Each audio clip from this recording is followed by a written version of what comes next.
இன்னைக்கு பார்த்தீங்கன்னா, முதலமைச்சர் விஜய் வந்து பெரம்பூர்ல போய் சட்டமன்ற அலுவலகம் திறந்து வச்சுட்டு, அப்படியே இந்த வியாசர்பாடி பணிமனையில உள்ள இந்த எலக்ட்ரிக் பஸ் இதெல்லாம் ஆய்வுன்ட்டு போய் ஆய்வு பண்ணாரு.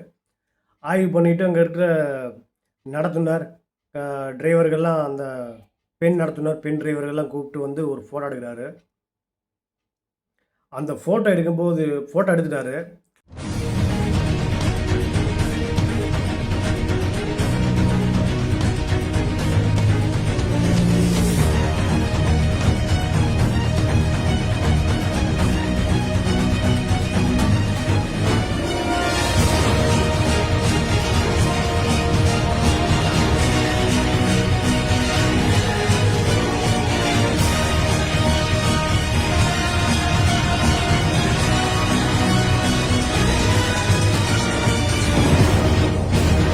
நீங்க நல்லா பார்த்தீங்கன்னா தெரியும். இவரு மேடையில ஆட்சிக்கு வர்றதுக்கு முன்னால என்ன சொன்னாரு?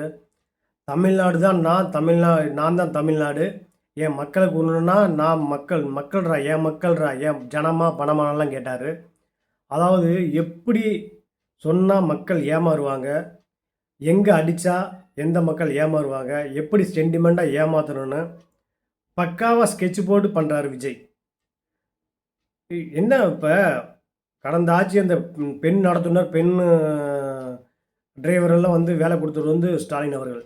சரி, யார் ஆட்சியில இருந்தாலும் வேலை குடுத்து வரவேற்கிறதா இல்லைன்னு சொல்லல. அந்த பெண்ணுக்கு என்ன அவ்வளோ அவ்வளோ கஷ்டமா இருக்குது. அந்த கை குடுக்குற அந்த அம்மா கேட்குறாங்க, கை குடுக்க சொல்லி கேட்குறாங்க. ஆனா இவர் தரமாட்றாரு. உடனே வந்து பாதுகாவலர் வந்து தள்ளி விடுறாரு.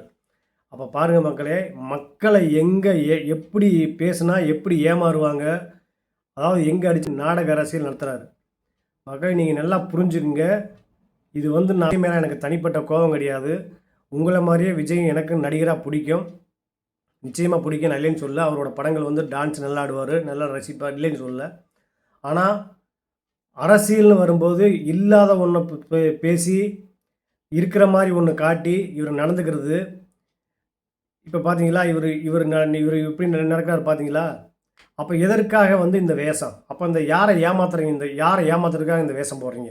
ஒண்ணும் புரியலம்மா. எனக்கு உண்மையிலே ரொம்ப கஷ்டமா இருக்கு. இந்த மக்கள் வந்து பாவப்பட்ட மக்கள் ஏன் இப்படி நம்பி கெட்டு போறாங்கன்னு எனக்கு ஒண்ணுமே புரியல.